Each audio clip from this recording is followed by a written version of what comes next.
Alright guys, thanks for joining again here on another video here. I wanted to do a deeper league here, so what I did is I did Fantasy Pros, the Draft Wizard. Did that this time. I did a 12-team league from the 6th position. I did PPR. I did, of course, snaking. Now the roster positions, I wanted to go deeper than what I normally do. For the last few videos, these first few videos, I did draft calculator there, and that's been good, but you only get 15 rounds. So I wanted to do a little bit more deeper for the understand, if they're in deeper leagues as I am. I'm in 3 leagues that are very deep. So this is more the setup that I'm using. I usually do 10-team leagues, but we're doing 12. Spice it up and keep it, on the difficulty on, up, so that we can be better off when we actually do our drafts. So you can see I have 3 QB positions. I mean, this is kind of ridiculous. You wouldn't, in a normal setup, set your league like this. I hope you wouldn't. But, I mean, I enjoy deep leagues like this. But, again, 12 teams with 3 quarterbacks, that would never happen. But we're just doing it just to show you, if you have to dig deep, what you can end up with. 3 QB, 2 running back, 2 wide receiver, 1 tight end, and then I had a whole bunch of flex, just like I do in my regular league, which is 2 wide receiver running back, 2 wide receiver tight end, 2 wide receiver running back tight end, and 1 super flex, and then 1 defense, 1 kicker, 6 bench. 6th pick, we go and we get Najee Harris, which obviously think that's a great pick. Steelers are going to be running the ball a lot. That'll be good. Aaron Jones is next in second round. Aaron Jones comes back to me. I could have had Devontae Adams or Leonard Fournette, but Aaron Jones is the clear winner there for me. Again, Devontae Adams would have been great, but this league that was deep, I wanted to have some running backs to start it off with. 3rd round, go with Dak Prescott. Don't need to do a lot of discussion on that, with a league like this, which is, theoretically 3 quarterbacks in a super flex, you want to start getting your quarterbacks early. So I took Dak Prescott.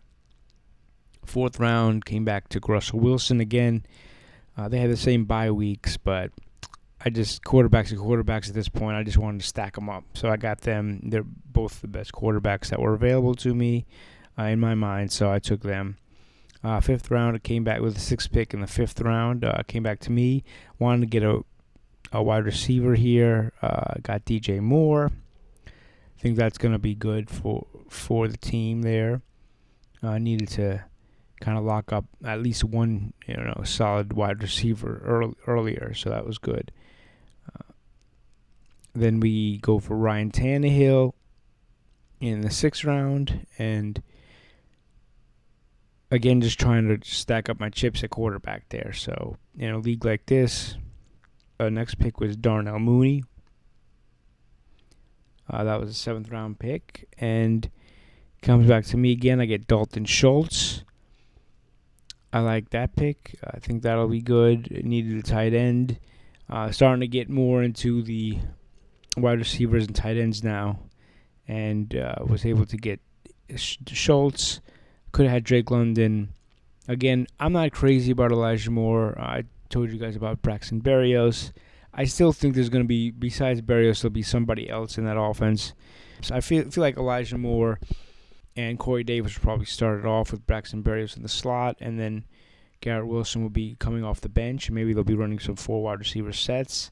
And then as the time goes on, I guess he's going to usurp either Corey Davis. I mean, I would assume Corey Davis would be the guy that Garrett Wilson would be coming in to replace. So that's a tough one. I'm not crazy about Elijah Moore, but I see what people are saying. I think that out of everybody on that Jets offense is wide receivers. We're talking about wide receivers now.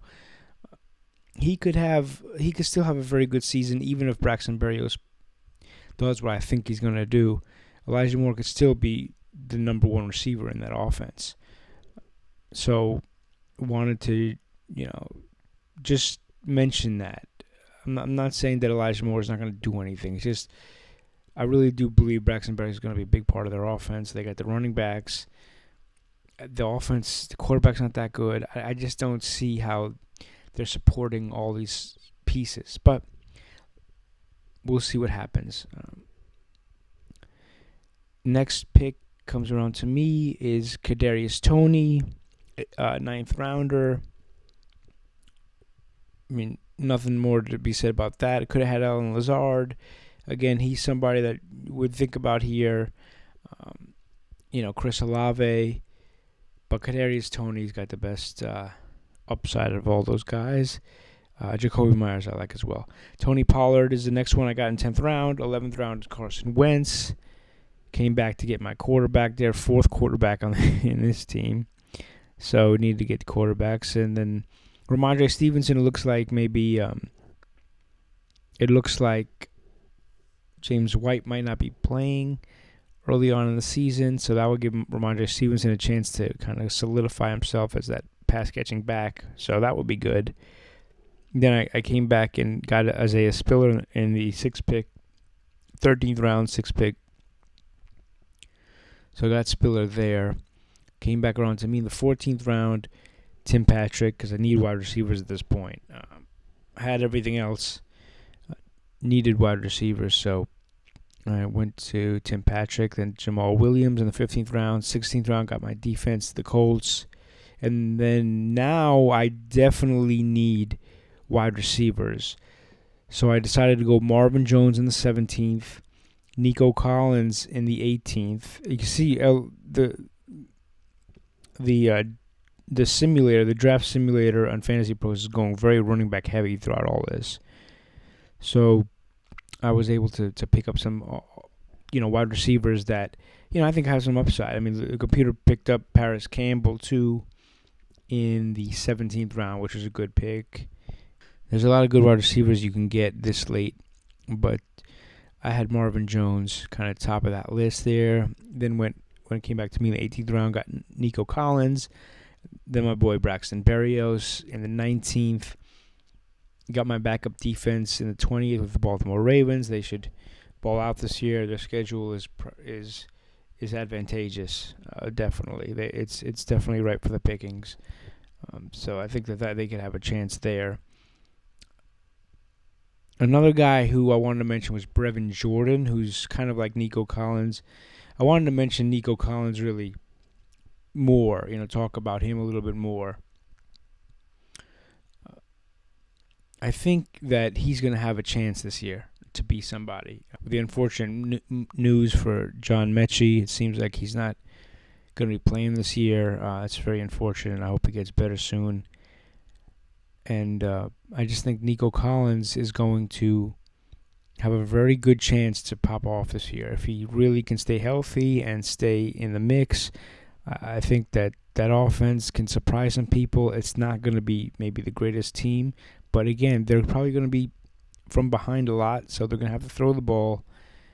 And I think Nico Collins will take advantage of that. So I just want to keep that in mind and just give you an idea of, these are the kind of guys, wide receivers, that I'm picking late. Marvin Jones, Nico Collins, Braxton Berrios, these are the guys that have upside that, you pick late and they could surprise. I mean, that's why I wanted to mention Brevin Jordan as well, because he's going to be the tight end in Houston, and that could have a lot of value as well. Again, I think they're going to be behind in a lot of games, and they're going to be forced to throw it. And Davis Mills showed last year that he can have some 300-yard games, high 250-yard games. So you want to get pieces on that offense where they're going to be chucking the ball around out of necessity, most likely. So I just wanted to mention that there. Justin Tucker, I got kicker in the 21st round. 22nd, I got A.J. Green because at that point he was just a glaring value to me. I think that there's a good chance that he's going to be something with, Marquise Brown is all of a sudden kind of injured, and I'm sure he'll probably be okay, but then you also have DeAndre Hopkins who's out for the first 6 games. So I just see A.J. Green being a nice value pick here. And then Kendrick Bourne, rounding out with Kendrick Bourne. Just to round out what the team looks like, it's Prescott, Russell Wilson, Ryan Tannehill, Najee Harris, Aaron Jones, DJ Moore, Darnell Mooney, Dalton Schultz, Kadarius Toney, Tony Pollard, Tim Patrick, Marvin Jones, Ramondre Stevenson, Isaiah Spiller, Carson Wentz, Indianapolis, Justin Tucker, Jamal Williams, Nico Collins, Braxton Berrios, Ravens, AJ Green, Kendrick Bourne. So I think that's a pretty nice team there, and they gave me an A+ there for my draft grade, which I felt very good about. Again, this is just to show you guys what goes on with these deeper leagues and what's out there later on after the 15th, 16th, 17th rounds, and what you can get. So I just wanted to, again, just do these things because the more we practice, the better we're going to get. And then when we're in our own drafts in the rounds 15, 16, 17, 18, when we're in these later rounds in our drafts, we're going to be better off for going deep. You want to always go deep with these things, as deep as you can, just so that you can consider the options. So thank you very much, guys, for listening. Appreciate it, and I'll talk to you soon. Appreciate it. Bye-bye.